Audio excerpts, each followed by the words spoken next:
चला तर मंडळी, आज आपण पाहूया मटणाच्या रश्श्यापेक्षा सुद्धा भारी लागणारी अशी मोड आलेल्या वरण्याची आमटी कशी करायची आहे ते. मोड आलेल्या वरण्याची आमटी करण्यासाठी आपण मटकीला जसे मोड आणतो तसे वरण्याला मोड आणून घ्यायचे आहेत. मोड आल्यानंतर त्यामध्ये थोडंसं कोमट पाणी घालायचं आणि त्याच्यावरचं टलफर काढून मोड साफ करून घ्यायचे आहेत. नंतर एका पातेल्यामध्ये 4 चमचे तेल घालायचं. तेल तापल्यानंतर त्यामध्ये जिरे, मोहरी, कढीपत्ता घालायचा. त्यानंतर एक मोठा बारीक चिरलेला कांदा घालायचा. कांदा आलटी-पलटी करून घ्यायचा.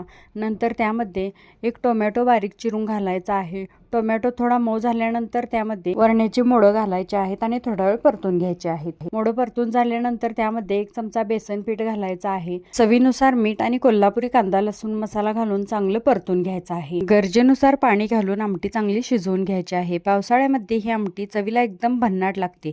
तुम्ही नक्की करून बघा. आवडल्यास लाईक करा, शेअर करा आणि चॅनलला नक्की सबस्क्राईब करा.